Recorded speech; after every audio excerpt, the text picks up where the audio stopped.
Hi everyone, and welcome again to Tuesday's Tips. We are so excited to have you with us. We were just having a little bit of difficulty with audio, so if you can hear us, give us thumbs up. We are so excited to share with you. It is our stabilizer hoopla week. It's all of the new Kimberbell stabilizers, and so what we'd like to do is kind of highlight a few of them today for you.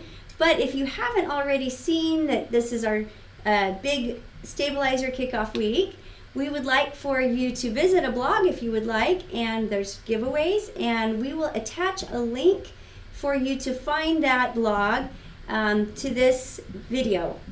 Am I getting that all right, Maddie? All right, Maddie's my tech guru back there. All right. Is there anybody on that we can say hi to? We've got lots of people on. Ooh, lots of people on. Marie from the Florida Keys. Oh, hi Marie I wish I was in Florida at this moment. It's been snowing here. Tina from Connecticut. Hi Tina. Welcome. Yep, Cindy. And we have Betty. Cindy and Lila Betty from California. Oh, California. We got coast to coast. I love that. All right, well, we're going to get started today. First, I wanted to share a few overviews of the Kimberbell stabilizers. Now, if you notice, they're in these beautiful colors. They're blue. You can see green, reds, orange. These would be your blue. So I'm going to start with the blue. So the way we've done this is they're all color coordinated, easy for you to find, especially in a store. All right? So if it's blue, the ocean is blue, right? These are water soluble items. And so I love how they're coordinated with that. There's red, which is tearaway. Your oranges are going to be your cutaway. We've got green, which is our specialty products, okay? So the green that's the specialty product are some of the ones we've already talked about in previous Tuesday tips. So if you want to see any more about batting or our fusible peel and stick or our backing or this silky soft, these are all part of that line, the specialty line, if you will. But those products you can see in other previous videos that we've already done. Today I want to highlight 3 new ones that we haven't really ever talked about. Now don't forget about these slat bands. These slat bands are awesome. After you take off your wonderful color of your, for example, off of your product, it is so much easier to have a slat band, and you just throw it on your roll of stabilizer and you can find it. You know exactly which one you're reaching for, and I love that. I think it's great. All right, so make sure you pick those up as well when you grab your stabilizers. The other thing I love is there's pre-cuts. Now the pre-cuts, I would totally get the pre-cuts for this sticky back wash away, sticky back anything, because has anybody ever had the roll and you're near the end of the roll and you're trying to hold this down while you're putting it in your hoop, and you just can't, like, it's a little bit of a struggle. It's like holding down a baby trying to change a diaper, right? You've got to have at least multiple hands to do so. So I do love that is in a sheets form. You can just get it in I think these are 10 by 12 inch sheets. Love that. All right, so today let's get started. First thing I wanted to share with you is the flexi foam, and this is one of our specialty items.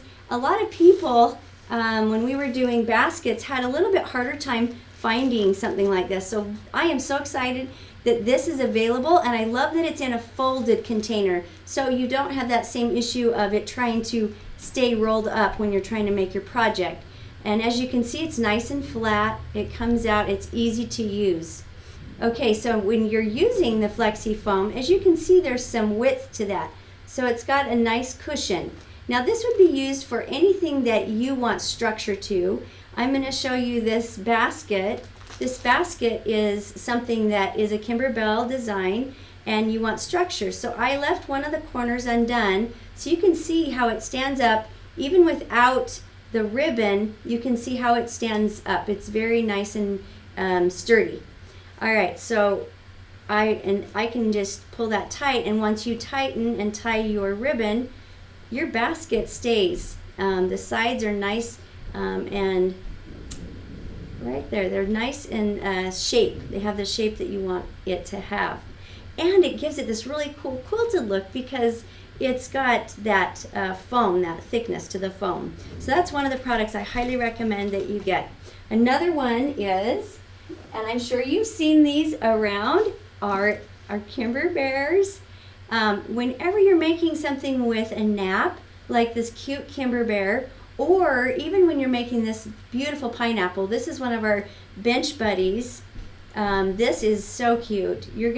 I just love these little bench buddy ones.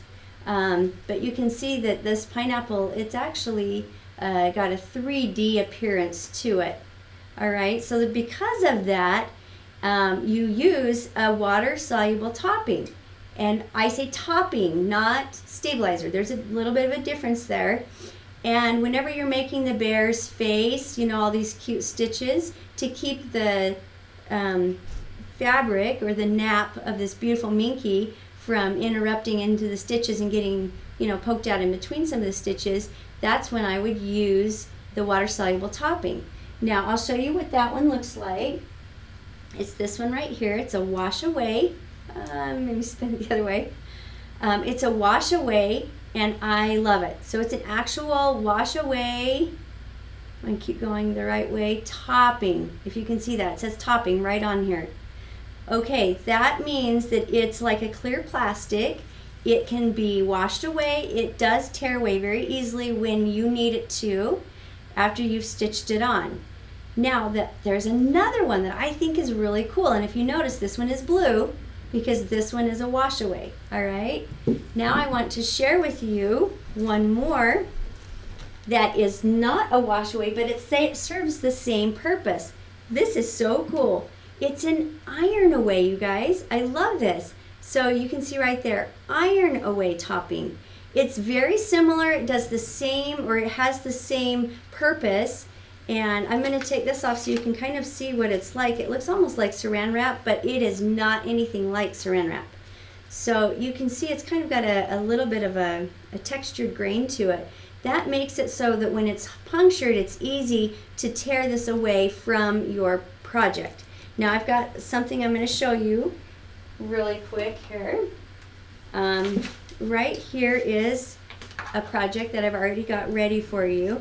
So for example, I'm making the cute little bear that says loved, and it's from our baby CD. Why can't I think of the name of that one? The Snuggle is Real. And this particular design is You Are So Loved.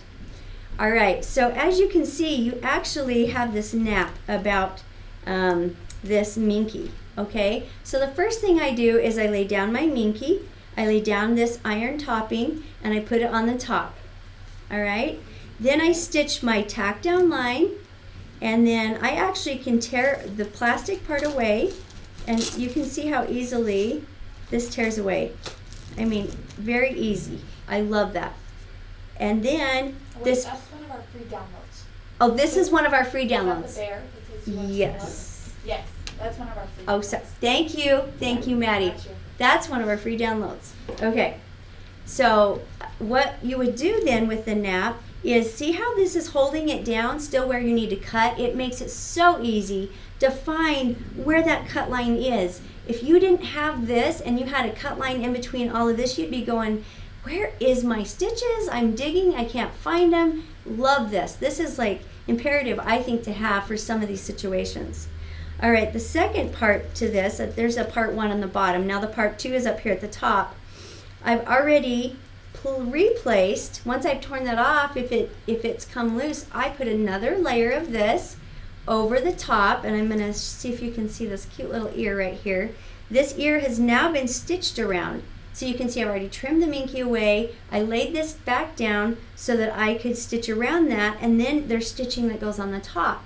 Well, now my presser foot is not dragging through this minky, but it just glides right over the top of this topping.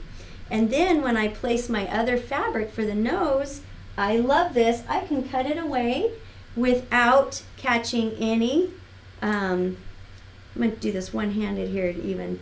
I can cut it away without catching any of that extra fur. So it makes a nice clean cut, and it really does look really good. So I highly recommend this topping. All right, and then here is the other one that I've got a little further along. And as you can see, look at this. You can either tear it away, but let's say you're tearing it away from these stitches and you can't get every little piece. Well, you don't have to get this one wet. This one, what happens is you put a pressing cloth over the top. So you can see there's a little bit here. You can see kind of where it's shiny.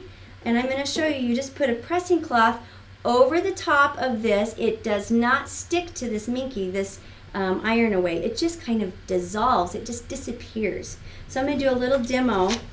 I don't have an iron with me that's small enough to fit in this little hoop. So I'm going to do a demo right here. I'm going to slide this over. This iron is very hot, so I didn't want to burn myself. All right, so what I've got here is, I can move that out of the way so you can see.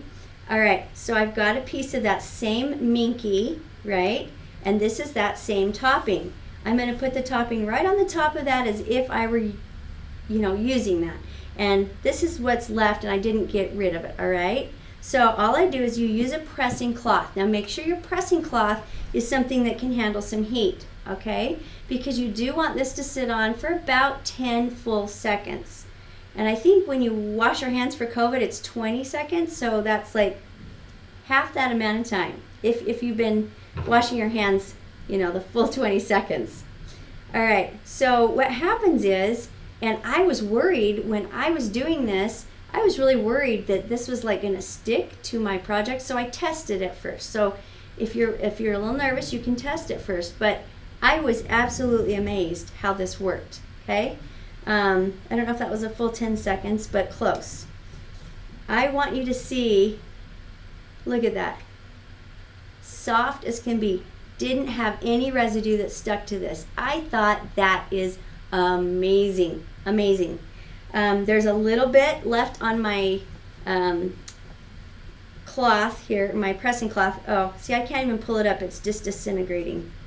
It's just little tiny pieces. So this completely will melt away with your iron. Now, if your iron happens to touch straight on it, just like that, it's fine because it's going to disintegrate with the heat.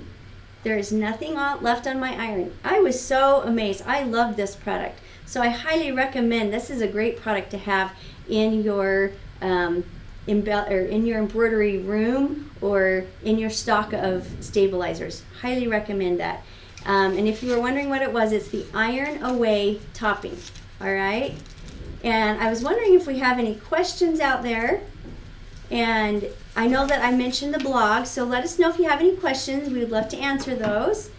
And if you've got any of these, I would love for you to try it. You've got to get this stuff, you guys, and try it. I was blown away with how it just, nothing stuck to this minky, which is just, it feels just as soft as when I first started. Do we have any questions out there?